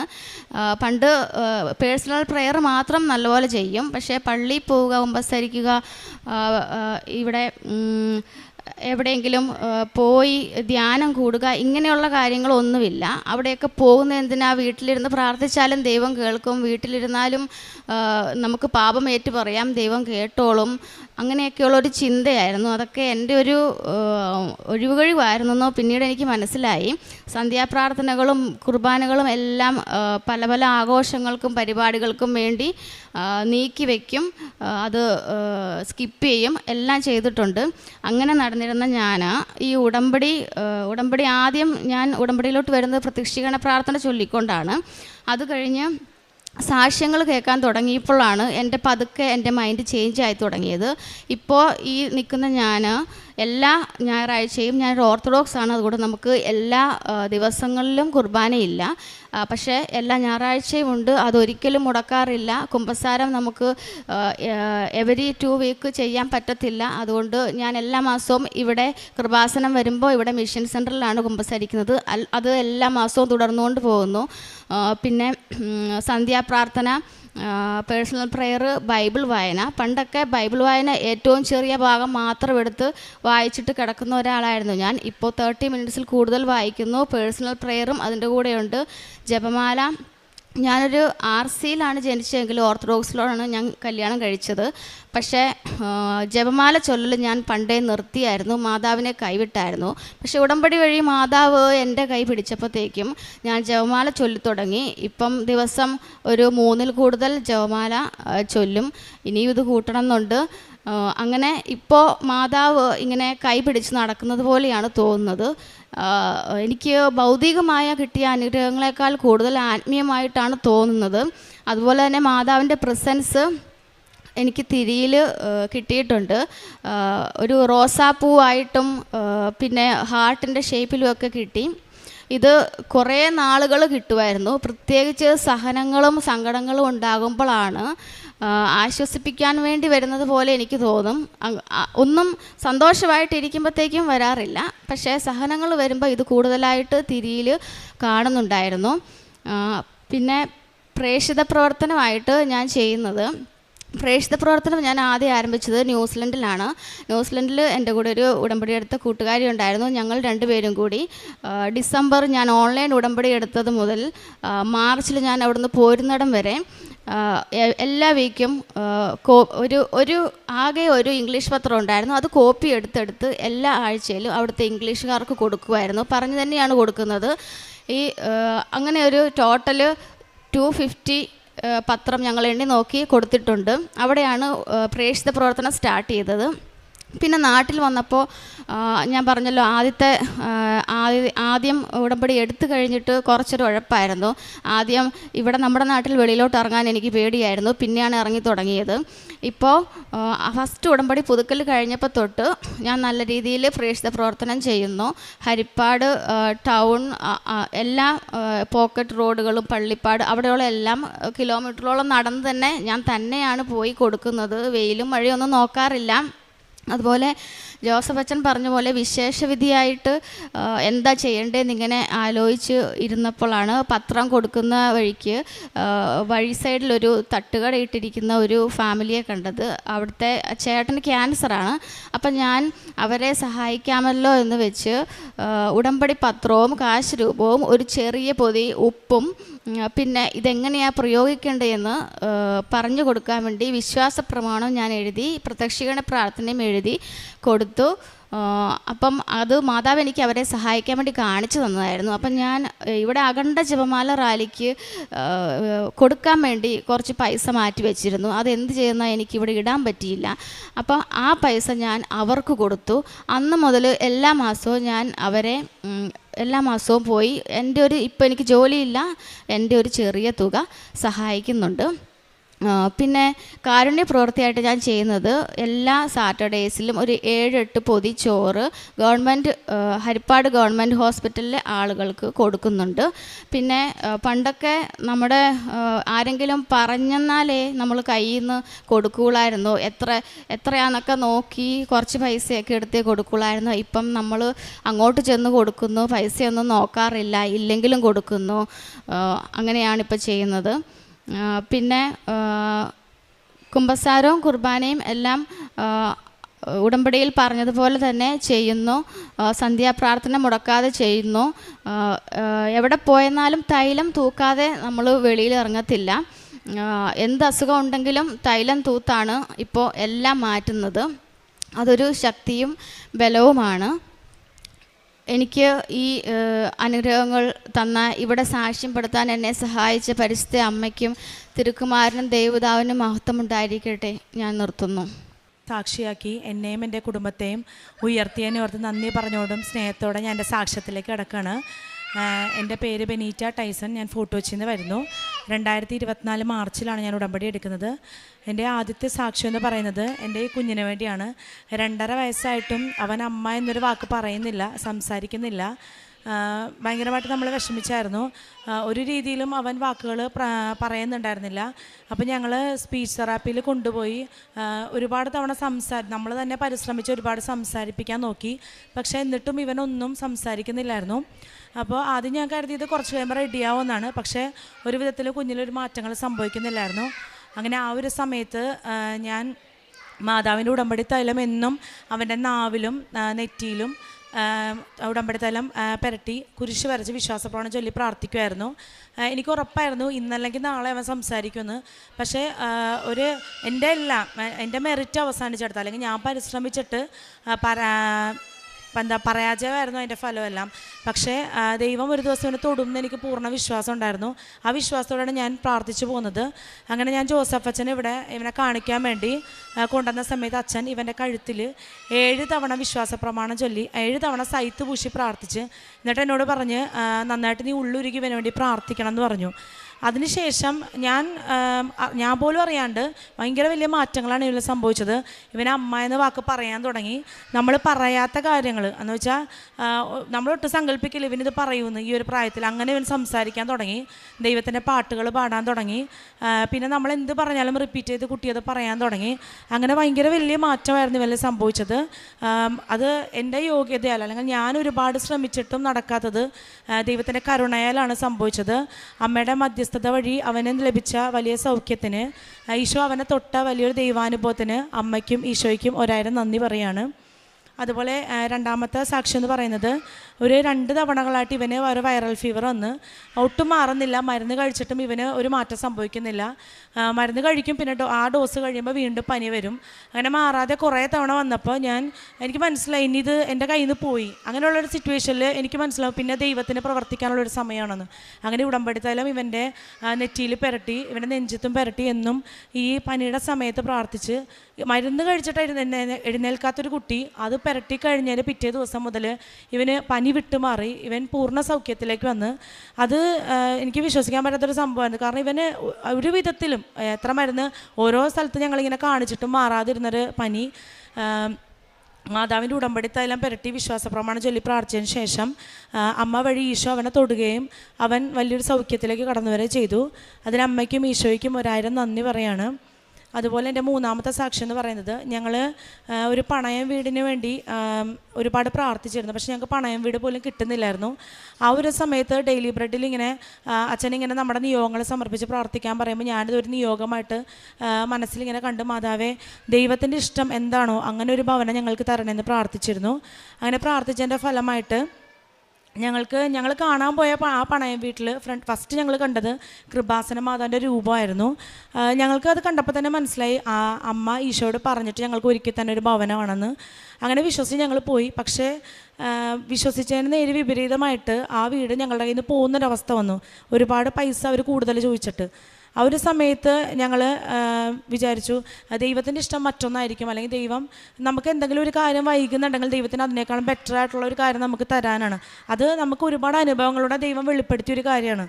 അപ്പോൾ ആ ഒരു സമയത്ത് ഞങ്ങൾ പ്രാർത്ഥനയോടെ തന്നെ മുമ്പോട്ട് പോയി. അങ്ങനെ ഒരു ചെറിയൊരു സ്വർണം ഞങ്ങൾ ആ വീടിന് വേണ്ടി കാത്തു വെച്ചിട്ടുണ്ടായിരുന്നു. പക്ഷേ സ്വർണം നോക്കിയിട്ട് ആ സമയത്ത് കാണുന്നില്ല വിൽക്കാൻ വേണ്ടി. അങ്ങനെ ഒരുപാട് തവണ നോക്കി, 2 ലോക്കറിലും നോക്കിയിട്ടൊന്നും സ്വർണത്തിൻ്റെ ആ ഒരു ചെറിയ ഒരു മാലയായിരുന്നു, പക്ഷെ അത് കാണുന്നില്ലായിരുന്നു. അങ്ങനെ ഞാൻ ആ നിമിഷം തന്നെ അവിടെ നിന്ന് പ്രാർത്ഥിച്ചു, മാതാവേ അമ്മയുടെ പ്രത്യക്ഷീകരണത്തിൻ്റെ സാക്ഷിയാക്കി അമ്മ ഈശോയോട് പറഞ്ഞിട്ട് ഞങ്ങൾക്ക് തന്ന വീടാണെങ്കിൽ ഈ വീട് ഞങ്ങൾക്ക് തിരിച്ചു വരാൻ വേണം. അതുപോലെ ഞങ്ങൾ പള്ളി അടുത്തുള്ളൊരു വീടാണ് അന്വേഷിച്ചുകൊണ്ടിരുന്നത്. കാരണം ദേവാലയം അത്രത്തോളം ഞങ്ങളുടെ ജീവിതത്തിനെ നന്നായിട്ട് മാറ്റിമറിച്ചൊരിടാണ്. അപ്പോൾ അതുകൊണ്ട് എന്നും പരിശുദ്ധ കുർബാനയ്ക്ക് പോകാം, എന്നും പരിശുദ്ധ കുർബാന അർപ്പിക്കാമെന്നുള്ളൊരു ആഗ്രഹത്തോടെ ആയിരുന്നു ഞങ്ങൾ പള്ളി അടുത്തുള്ളൊരു വീട് തന്നെ നോക്കിയിരുന്നത്. അങ്ങനെ ആ വീട് തന്നെ തിരിച്ചു വരികയും, കാരണം മാതാവിനെ കണ്ടിട്ടാണ് ഞങ്ങൾ ആ വീട് മുമ്പോട്ട് കൊണ്ടുപോയത്. അങ്ങനെ ആ വീട് തന്നെ തിരിച്ചു വരികയും ഈ നഷ്ടപ്പെട്ട സ്വർണം ഞാൻ പറഞ്ഞ സെക്കൻഡിൽ തന്നെ നോക്കിയപ്പോൾ എവിടെയോ ഒരു ഉടക്കി കിടന്നേച്ച്. അത്രയും നേരം ഞങ്ങൾ തപ്പിയിട്ടത് കാണുന്നില്ലായിരുന്നു. പക്ഷേ അങ്ങനെ പറഞ്ഞതിന് ശേഷം ആ മാല ഞങ്ങൾക്ക് കിട്ടുകയും ഞങ്ങൾക്ക് കറക്റ്റ് സമയത്ത് തന്നെ അവർക്ക് പൈസ കൊടുത്ത് ആ വീട് വീട്ടിൽ കയറി താമസിക്കാൻ ചെയ്യാൻ സാധിച്ചു. അതിന് അമ്മ വഴി ഈശോയ്ക്ക് 1000 നന്ദി പറയാണ്. എൻ്റെ 4ാമത്തെ സാക്ഷ്യം എന്ന് പറയുന്നത് ഇതെൻ്റെ അമ്മാമ്മയാണ്. അമ്മാമ്മക്ക് കണ്ണിന് തിമിരത്തിൻ്റെ ഓപ്പറേഷൻ കഴിഞ്ഞിട്ടുണ്ടായിരുന്നു ഒരു കണ്ണിൽ. മറ്റേ കണ്ണിൽ 3 മാസത്തിനുള്ളിൽ ഓപ്പറേഷൻ ചെയ്യണം എന്നാണ് പറഞ്ഞത്. പക്ഷെ ആ ഒരു സമയത്ത് ആളും ഇല്ല, പൈസ ഇല്ലാതെ അമ്മാമ്മ ഇങ്ങനെ ഭയങ്കര വിഷമത്തോടെ നിൽക്കുന്നൊരു സമയമായിരുന്നു. അപ്പോൾ അമ്മാമ്മയ്ക്ക് ഭയങ്കര വിശ്വാസമാണ് കൃപാസനത്തെയും അല്ലെങ്കിൽ അമ്മയെ ഈശോയെയും. അമ്മാമ്മ ആ ഒരു വഴി കൂടി ജീവിച്ചു വരുന്ന ഒരാളാണ്. അപ്പോൾ ഞാൻ അമ്മാമ്മയോട് പറഞ്ഞു, അമ്മാമ്മ ഉടമ്പടി തലം കുരിശിൽ കണ്ണിൽ കുരിശ് വരച്ചിട്ട് ആ കാഴ്ച ഓപ്പറേഷൻ പറഞ്ഞ കണ്ണ് നമുക്ക് ഓപ്പറേഷൻ ചെയ്യാൻ പറ്റാത്തൊരു കണ്ടീഷനാണ്, പൈസ ഇല്ല, ആളും ഇല്ലാത്ത കാരണം. അപ്പം അമ്മാമ്മ എന്നും വിശ്വാസത്തോടെ അങ്ങനെ പ്രാർത്ഥിക്കുക. ഒരു ദിവസം മാതാവ് അമ്മയുടെ പ്രത്യക്ഷീകരണത്തിൻ്റെ സാക്ഷിയാക്കി ഉയർത്തുമെന്ന് ഞാനിങ്ങനെ പറഞ്ഞിരുന്നു. ഞാൻ അമ്മാമ്മയോട് വേറെ ഒന്നും ഞാൻ പ്രാർത്ഥിക്കാൻ പറഞ്ഞില്ല, അമ്മയുടെ പ്രത്യക്ഷീകരണത്തിൻ്റെ സാക്ഷിയാക്കി മാറ്റണം. അങ്ങനെ പറയുമ്പോൾ തന്നെ അവിടെ അത്ഭുതങ്ങൾ സംഭവിക്കുകയാണ്. കാരണം അത് ദൈവത്തിൻ്റെ വലിയൊരു സ്വപ്നമായതുകൊണ്ട് തന്നെ നമ്മൾ അങ്ങനെ പറഞ്ഞ ഒരു കാര്യം, നടക്കാത്തൊരു കാര്യം പറയുമ്പോൾ തന്നെ ആ ഒരു കാര്യം നടക്കുകയാണ്. അത് നമുക്ക് ഭയങ്കര അത്ഭുതമാണ്. അതുകൊണ്ട് എൻ്റെ മുമ്പിൽ ഞാൻ കാണുന്ന ആരൊക്കെയാണോ അങ്ങനെ എല്ലാവരോടും ഞാൻ അങ്ങനെ പറയും. അമ്മാമ്മ ഇതുപോലെ തന്നെ എന്നും പ്രാർത്ഥിച്ചു തുടങ്ങി. 3 മാസം ഓപ്പറേഷൻ പറഞ്ഞിരുന്ന കണ്ണ്, കാഴ്ച നഷ്ടപ്പെടേണ്ട കണ്ണ്, അമ്മമ്മക്ക് ആദ്യം ഒരു മങ്ങലൊക്കെ ആയിരുന്നു ഓപ്പറേഷൻ ചെയ്യാത്ത കാരണം. പക്ഷേ ഇത് പ്രാർത്ഥിച്ചു തുടങ്ങി. അമ്മാമ്മ പോലെ അറിയാതെ അമ്മാമ്മയുടെ കണ്ണിന് പരിപൂർണ്ണ സൗഖ്യം അമ്മ വഴി ഈശോ കൊടുത്തു. അങ്ങനെ ഇന്ന് അമ്മാമ്മക്ക് ഓപ്പറേഷൻ ചെയ്ത കണ്ണിനേക്കാളും നല്ല രീതിയിൽ അപ്പുറത്തെ കണ്ണ് കാണാൻ പറ്റുന്നുണ്ട്, വായിക്കാൻ പറ്റുന്നുണ്ട്. കണ്ണടയൊക്കെ വെക്കാതെ അമ്മാമ്മ വായിക്കുന്നുണ്ട്, പള്ളിയിൽ പോകുന്നുണ്ട്. അത് അമ്മ വഴി ഈശോ നൽകിയ വലിയൊരു സൗഖ്യമാണ്. അത് അമ്മാമ്മ തന്നെയാണ് അത് പറയേണ്ടത്. അമ്മാമ്മയ്ക്ക് കൊടുക്കാം. അതെ, എൻ്റെ 2 കണ്ണിന് തിമിരായിരുന്നു. ആ തിമിരായിട്ട് ഒരു കണ്ണ് എൻ്റെ ഓപ്പറേഷൻ ചെയ്തു. പിന്നെ എൻ്റെ ഒരു കണ്ണുണ്ട്. അപ്പോൾ ഞാൻ മാതാവിനോട് അപേക്ഷിച്ചു, മാതാവേ എനിക്ക് ഇനി ഓപ്പറേഷൻ ചെയ്താൽ എൻ്റെ കണ്ണിന് എനിക്ക് കാഴ്ച തരണമെന്ന് ഞാൻ മാതാവിനോട് പ്രാർത്ഥിച്ച്, മാതാവ് എനിക്കൊരു മാസത്തിൻ്റെ ഉള്ളിൽ മറ്റേ കണ്ണിന് എനിക്ക് ഓപ്പറേഷൻ ചെയ്ത കണ്ണേറ്റും ശക്തി തന്നു, എനിക്ക് കാഴ്ച തന്നു. മാതാവ് എനിക്ക് ഓപ്പറേഷൻ ചെയ്താലേ എന്നെ നോക്കാൻ ആളില്ല എന്ന് അമ്മോടും ഞാൻ കരഞ്ഞ് പ്രാർത്ഥിച്ചു മാതാവിനോട്. 1 മാസം കഴിയുമ്പോഴേക്കും എൻ്റെ കണ്ണിനെ ഓപ്പറേഷൻ ചെയ്ത കണ്ണിൻ്റെറ്റും എനിക്ക് ശക്തി തന്നു, കാഴ്ച തന്നു. ബൈബിൾ വായിക്കാനും പ്രാർത്ഥിക്കാനും ഒക്കെ എനിക്ക് നല്ല കാഴ്ച തന്നു മാതാവിനോട് എനിക്ക് നന്ദി പറഞ്ഞ കഴിയില്ല. ഞാൻ എന്തോരം നന്ദി പറയുന്നേ മാതാവേ, നീ ഇത്ര വേഗത്തിൽ എനിക്ക് കാഴ്ച തന്നു ഞാൻ മാതാവിനോട് അപേക്ഷിച്ചു. ഈശോയെ എൻ്റെ കൃപാവര പ്രവർത്തികൾ എന്ന് പറഞ്ഞാൽ ഞങ്ങളുടെ അടുത്തുള്ളൊരു അമ്മമാരെ നോക്കുന്ന സ്ഥലമുണ്ട്. അവിടെ അമ്മമാരുടെ കൂടെ ഇരിക്കും. അവർക്ക് എന്നാലാകുമെന്ന് എന്തൊക്കെ സഹായം ചെയ്തു കൊടുക്കാൻ പറ്റുമോ, കൊച്ചു കൊച്ചു സഹായങ്ങളാണെങ്കിൽ ഞാനത് വലിയ സ്നേഹത്തോടെ ചെയ്യാൻ ശ്രമിക്കും. അതുപോലെ ആദ്യമൊക്കെ ഞാൻ ഒരു കാരുണ്യ പ്രവൃത്തി എന്ന നിലയിലായിരുന്നു കണ്ടിരുന്നത്. വെച്ചാൽ നമ്മൾ പാവപ്പെട്ടവരെ സഹായിക്കുന്നു അങ്ങനെയായിരുന്നു. പക്ഷേ ഇവിടെ ഒരു ചേച്ചി വന്നത് സാക്ഷ്യം പറഞ്ഞു, ഇതൊരു കാരുണ്യ പ്രവൃത്തിയല്ല, മറിച്ച് ഒരു കൃപാവര പ്രവൃത്തിയാണെന്ന്. അപ്പോൾ ഈശോയെ കണ്ട് നമ്മുടെ മുമ്പിൽ നിൽക്കുന്ന ഒരാളിൽ, വേദനിക്കുന്ന ആളിൽ ഈശോയെ കാണുമ്പോഴാണ് വചനം പൂർത്തിയാവുന്നത്. അപ്പോഴാണ് ഈശോ പറയുന്നത്, ഞാൻ പരദേശിയായിരുന്നു, ഞാൻ നഗ്നനായിരുന്നു, അങ്ങനെ ആ വചനം പൂർത്തിയാവുന്നപ്പോഴാണ്. അപ്പോൾ അങ്ങനെ ഞാൻ നോക്കിയപ്പോൾ എനിക്ക് എൻ്റെ അടുത്ത് ഒരു സെല്ലിൽ ഒരു ചെറിയ മെൻ്റൽ ഡിസോർഡറായിട്ട് ശരിക്കും പറഞ്ഞാൽ ഒരു ഭ്രാന്ത് പോലെയൊക്കെയുള്ളൊരു ചേച്ചിയായിരുന്നു. പക്ഷെ ആ ചേച്ചി ഇങ്ങനെ പൂട്ടിയിട്ട് കുറേ കഴിയുമ്പോൾ സെല്ലിൽ നിന്ന് പുറത്തിറക്കി നോർമലായപ്പോൾ അപ്പോൾ എൻ്റെ അടുത്ത് വന്നത് സംസാരിക്കുമ്പോൾ ആദ്യം എനിക്കൊരു ഭയമായിരുന്നു. പക്ഷേ എൻ്റെ മനസ്സിൽ ആരോ പറയുന്ന പോലെ അത് ഈശോയാണ്, അങ്ങോട്ട് ഈശോയെ കാണുന്നത് പോലെ നീ നോക്കുന്ന പറഞ്ഞ് നോക്കിയപ്പോൾ ശരിക്കും എനിക്ക് ഒരു ഭയവും ഇല്ല. ഞാനും തിരിച്ചവരെ തൊടാൻ തുടങ്ങി. അങ്ങനെ ഭയങ്കര ഈശോയെ കണ്ടുകൊണ്ട് ചെയ്യാൻ തുടങ്ങിയപ്പോൾ ആദ്യം കണ്ട കാഴ്ചകളൊന്നും അല്ലായിരുന്നു, ഭയങ്കര വ്യത്യസ്തമായിരുന്നു. അങ്ങനെയാണ് ഞാൻ എൻ്റെ കൃപാവര പ്രവർത്തികൾ ചെയ്യുന്നത്. കുറച്ചും കൂടി എല്ലാവരിലും ഈശോയെ കണ്ട് ചെയ്യാൻ തുടങ്ങി. പിന്നെ എൻ്റെ പ്രേക്ഷിത പ്രവർത്തനം എന്ന് പറയുന്നത്, ഞാനിവിടെ നിന്ന് പത്രം വാങ്ങി, എനിക്ക് ഏറ്റവും ഇഷ്ടം ചെയ്യാൻ പ്രേക്ഷിത പ്രവർത്തനമാണ്. കാരണം ഈശോയെ ഒരാൾക്ക് കൊടുക്കുമ്പോൾ അയാൾക്ക് എല്ലാം തികഞ്ഞൊരവസ്ഥയാണ്. മറ്റൊരു കാര്യം നമ്മൾ ചെയ്യുമെന്ന് പറയുമ്പോൾ പിന്നെയും അതിന് നമുക്ക് വീണ്ടും വീണ്ടും ചെയ്ത് കൊടുക്കേണ്ടി വരും. പക്ഷേ ഈശോയെ കൊടുക്കുമ്പോൾ എല്ലാം പൂർണ്ണതയിലെത്തിയെന്ന് ഒരു ആത്മസംതൃപ്തിയാണ് നമുക്ക്. അങ്ങനെ എല്ലാ വീടുകളിലും കയറി ഈശോയെ പറ്റിയും മാതാവിനെ പറ്റിയും ദൈവത്തിൻ്റെ മഹത്വത്തെ പറ്റിയും എനിക്ക് കിട്ടിയ അനുഭവങ്ങളും അതുപോലെ അന്ന ദിവസം ദൈവം ചെയ്ത പ്രവൃത്തികളും ഞാൻ അവരോട് ഷെയർ ചെയ്യും. അറിഞ്ഞവരെ ആഴപ്പെടുത്തുകയും അറിയാത്തവരെ അറിയിക്കുകയും ചെയ്ത് ദൈവത്തെ മഹത്വപ്പെടുത്തി അങ്ങനെയാണ് ഞാൻ എൻ്റെ പ്രേക്ഷിത പ്രവർത്തനം ചെയ്യുന്നത്. ഇത്രയും വലിയൊരു ദൈവമഹത്വം എൻ്റെ ജീവിതത്തിൽ അമ്മ വഴി ഈശോ നൽകിയ എല്ലാത്തിനും 1000 നന്ദി പറയും. പ്രത്യക്ഷപ്പെട്ട ഈ പുണ്യാൾത്താരയിൽ വന്ന് സാക്ഷ്യം പറയുന്നതിനുള്ള കൃപ നൽകിയ ഈശോയ്ക്കും അമ്മയ്ക്കും 1000 നന്ദി. എൻ്റെ പേര് ഹരിത, ഞാൻ തൃശ്ശൂർ ജില്ലയിൽ നിന്നാണ് വരുന്നത്. ഞാൻ കൃപാസനത്തെ പറ്റി ആദ്യമായിട്ട് അറിയുന്നത് എൻ്റെ ഫ്രണ്ട് ജോസ്മിൻ പറഞ്ഞിട്ടാണ്. ഞാൻ 2020 batch nursing BSc nursing complete ചെയ്ത ആളാണ്. അപ്പോൾ ഏതൊരു നഴ്സിംഗ് വിദ്യാർത്ഥിനെ പോലെ എനിക്കും പുറത്തേക്ക് ഒരു ജോലി എന്നുള്ള സ്വപ്നത്തിൽ തന്നെയാണ് ഞാനും നഴ്സിംഗ് പഠിച്ചത്. അങ്ങനെ നഴ്സിംഗ് പഠിച്ച് ഉടനെ തന്നെ എൻ്റെ ബാച്ചിൽ ഏറ്റവും ഫസ്റ്റ് ഞാൻ തന്നെയാണ് ലാംഗ്വേജ് പഠിക്കാനായിട്ട്. എല്ലാവരും UK ഒക്കെ ചൂസ് ചെയ്ത സമയത്ത് ഞാൻ ജർമ്മനി ചൂസ് ചെയ്തു. ജർമ്മൻ ലാംഗ്വേജ് പഠിക്കാൻ സ്റ്റാർട്ട് ചെയ്തു. എല്ലാവരെക്കാളും മുന്നേ ഫസ്റ്റ് പോകണം എന്നുള്ള ആഗ്രഹത്തിൽ തന്നെയാണ് ഫസ്റ്റ് സ്റ്റാർട്ട് ചെയ്തതും.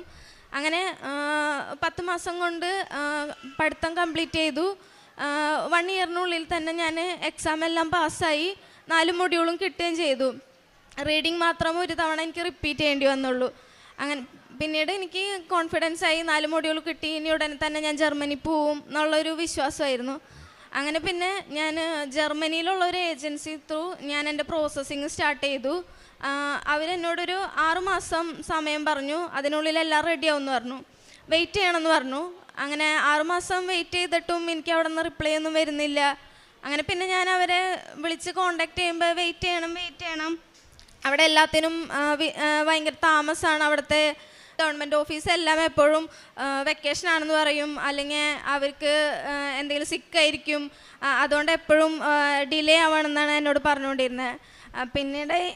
പിന്നീട് അവരോട് വീണ്ടും ചോദിച്ചുകൊണ്ടിരുന്നപ്പോഴാണ് മനസ്സിലായത് അവരെനിക്ക് വേണ്ടി ഇതുവരെയും എൻ്റെ സർട്ടിഫിക്കറ്റ്സ് പോലും ട്രാൻസ്ലേറ്റ് ചെയ്തിട്ടില്ല, ഒന്നും ചെയ്തിട്ടില്ല എന്നുള്ളത്. അങ്ങനെ കുറച്ചധികം കഷ്ടപ്പെട്ടിട്ട് അവരിൽ നിന്ന് നമ്മൾ ഓൾറെഡി പൈസ എല്ലാം കൊടുത്തിട്ടുണ്ടായിരുന്നു. പിന്നീട് പൈസ എല്ലാം തിരിച്ചു മേടിച്ചു. പിന്നീട് വീണ്ടും ഒരു ഏജൻസിയിൽ കൊടുത്തു. വീണ്ടും ഇതേ അനുഭവം തന്നെ. അതെനിക്ക് 1 ഇയറോളം എനിക്ക് പോയി.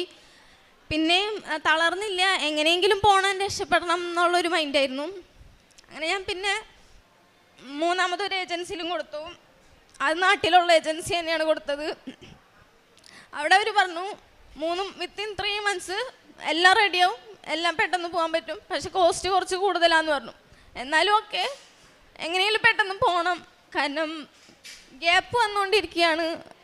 അതുകൊണ്ട് നാട്ടിൽ ജോലി കിട്ടണില്ല. ഞാൻ ജസ്റ്റ് ഒന്ന് കയറി നോക്കിയായിരുന്നു. ഭയങ്കര സാലറി ഭയങ്കര കുറവായിരുന്നു. എനിക്ക് എഡ്യൂക്കേഷണൽ ലോൺ ഉണ്ടായിരുന്നു. EMI അടയ്ക്കാൻ പോലുള്ള പൈസ പോലും നാട്ടിൽ കയറുമ്പോൾ കിട്ടണുണ്ടായിരുന്നില്ല.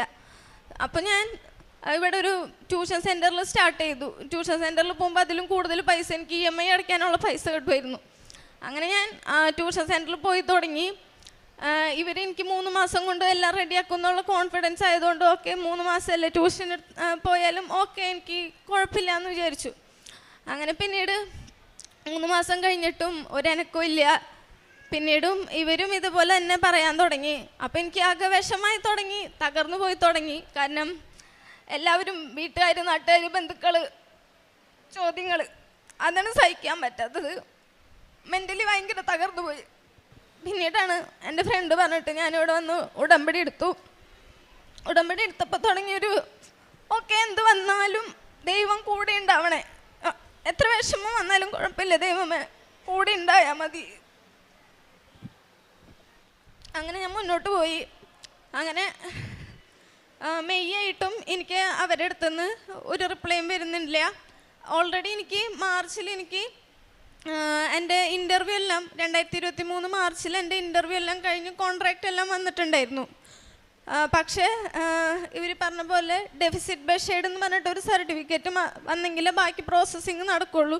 അത് ശരിയാവുന്നില്ല എന്നാണ് അവർ പറയുന്നുണ്ടായിരുന്നത്. അങ്ങനെ ഞാൻ ഫൈനലി മെയ് വരെ വെയിറ്റ് ചെയ്തു. മെയ് ആയിട്ടും ഒന്നും വരാതായപ്പോൾ ഞാൻ ഡയറക്റ്റ് ഏജൻസിയിൽ പോയിട്ട് പറഞ്ഞു ഇനി എനിക്ക് കണ്ടിന്യൂ ചെയ്യാൻ പറ്റില്ല, എൻ്റെ സമയം പോയിക്കൊണ്ടിരിക്കുക, നാട്ടിലെങ്കിൽ നാട്ടിൽ എനിക്ക് ജോലിക്ക്. കാരണം എൻ്റെ ഒറിജിനൽ സർട്ടിഫിക്കറ്റ്സ് എല്ലാം അവർ മേടിച്ച് വെച്ചിട്ടുണ്ടായിരുന്നു. സർട്ടിഫിക്കറ്റ്സ് എല്ലാം തായോ എൻ്റെ ഫണ്ട് റീഫണ്ട് ചെയ്യണമെന്ന് പറഞ്ഞു. അങ്ങനെ ഞാൻ ഏജൻസിക്കാർ ഓക്കെ ഞാൻ ഫണ്ട് റീഫണ്ട് ചെയ്യാമെന്ന് പറഞ്ഞു. പക്ഷേ ഞാൻ ഒരു ഹോപ്പിലാണ് പോയത്, ഹരിത വെയിറ്റ് ചെയ്യ്, ഞങ്ങൾ റെഡിയാക്കി തരാം എന്നുള്ളൊരു വേട് അവരെ നിന്ന് കിട്ടുന്നുള്ള ഒരു ഹോപ്പിലാണ് ഞാൻ അവിടെ പോയത്. പക്ഷെ അവർ എനിക്ക് ഫണ്ട് റീഫണ്ട് ചെയ്യാം, പ്രോസസ്സിങ് സ്റ്റോപ്പ് ചെയ്തോളൂ എന്ന് പറഞ്ഞപ്പോൾ ഞാനപ്പോൾ ഉടമ്പടി ഉപ്പെടുത്ത് ഞാൻ കൈ പിടിച്ചിട്ടുണ്ടായിരുന്നു. അവിടെ ഏജൻസിയിൽ ഞാൻ അവിടെ ഇരുന്ന് ഉടമ്പടി ഉപ്പ് അവിടെ ഇട്ടു. ഞാൻ പ്രാർത്ഥിച്ചു, ചങ്ക് പൊട്ടി കരഞ്ഞിട്ടാണ് ഞാൻ അവിടെ നിന്ന് ഇറങ്ങിപ്പോകുന്നത്. വീട്ടിൽ വന്നു, അമ്മ ചോദിച്ചു എന്തായി മോളെ എന്ന് ചോദിച്ചു. പ്രോസസ്സിങ് സ്റ്റോപ്പ് ചെയ്തൊന്നും പറയാൻ തോന്നിയില്ല, എന്തോ ഉള്ളിൽ നിന്ന് ആരോ പറഞ്ഞു 3 ആഴ്ച കൊണ്ട് എല്ലാം റെഡിയാവുമെന്ന് പറയാൻ പറഞ്ഞു. ഞാൻ അമ്മയുടെ അടുത്ത് പറഞ്ഞു 3 ആഴ്ചയും കൂടെ വെയിറ്റ് ചെയ്യാൻ അവർ പറഞ്ഞതെന്ന് പറഞ്ഞു. കറക്റ്റ് ഒരു 3 ആഴ്ച ഞാനത് ചിന്തിച്ചു പോലും ഇല്ല. പക്ഷേ 3 ആഴ്ചയ്ക്കുള്ളിൽ എനിക്ക് ജർമ്മനിയിൽ നിന്ന് എൻ്റെ എംപ്ലോയർ എനിക്ക് ഡയറക്റ്റ് മെസ്സേജ് വിട്ടു, ഡെഫിസിറ്റ് ബഷേഡ് റെഡി ആയിട്ടുണ്ട്. അത് കഴിഞ്ഞിട്ട് പറഞ്ഞു വിസ പ്രീ അപ്രൂവൽ എടുക്കാൻ പോവുകയാണ്, വെയിറ്റ് ചെയ്യണം, പെട്ടെന്ന് തന്നെ ഒരു മാക്സിമം ഏറ്റവും ഫാസ്റ്റായിട്ട് റെഡിയാക്കി തരാമെന്ന് പറഞ്ഞു. പിന്നീട് അത് ഒരു 2 വീക്സിൽ എനിക്ക് വിസ പ്രീ അപ്രൂവലും വന്നു. പിന്നെ VFSൻ്റെ അപ്പോയിൻമെൻറ്റ്, പിന്നെ അവിടെ നിന്നെല്ലാം വെരി ഫാസ്റ്റായിരുന്നു.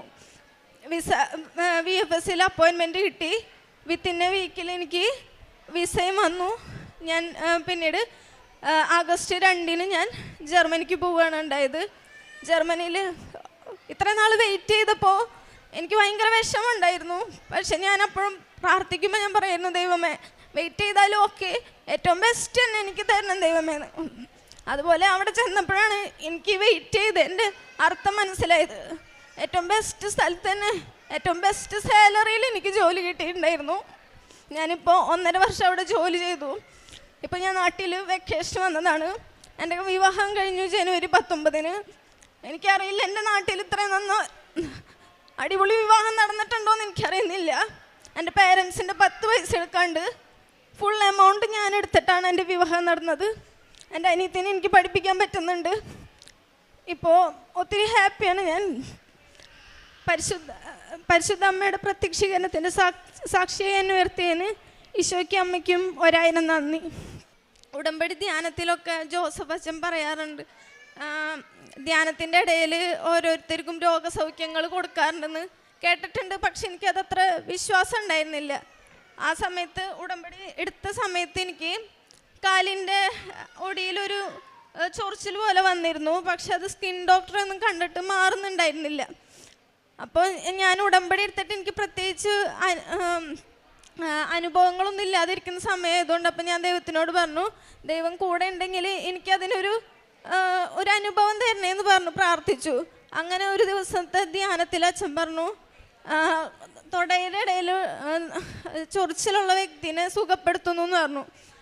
ഞാൻ പിന്നീട് ആ സമയത്തൊന്നും ഞാൻ ഓയിൻമെൻ്റ് ഒന്നും യൂസ് ചെയ്യാറുണ്ടായിരുന്നില്ല. കൃപാസനത്തിൽ തൈലം മാത്രമാണ് ഞാൻ പുരട്ടിയിരുന്നത്.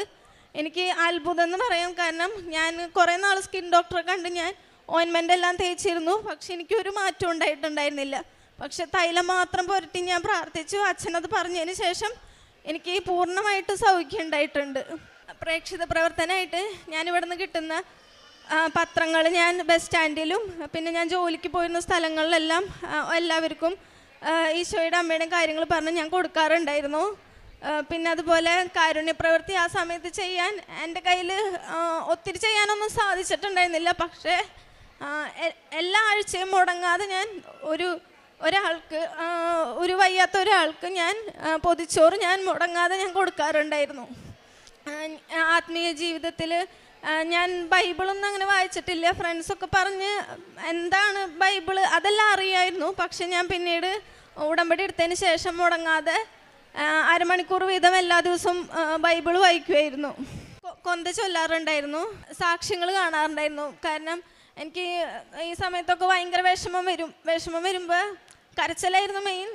പിന്നീട് ഞാൻ സങ്കടം വരുമ്പോൾ സാക്ഷ്യം കാണാൻ തുടങ്ങി. സാക്ഷ്യം കാണുമ്പോൾ നമുക്ക് എങ്ങനെ പ്രാർത്ഥിക്കണ്ടേ, സങ്കടം വന്നാലും ഒക്കെ സാക്ഷ്യം കാണുമ്പോൾ ഭയങ്കര സന്തോഷമായിരുന്നു.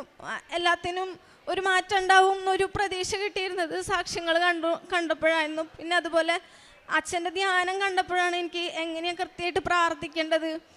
ധ്യാനത്തിലുണ്ടാവും ഒരാഴ്ച എനിക്ക് ഓരോ വിഷമായിരിക്കും. അപ്പം അച്ഛൻ പറഞ്ഞു തരുന്ന ഓരോ കാര്യങ്ങൾ വെച്ചിട്ട് പ്രാർത്ഥിക്കുമ്പോഴാണ് എനിക്ക് ശരിക്കും മനസ്സിനൊരു സന്തോഷം കിട്ടാറുണ്ടായിരുന്നത്.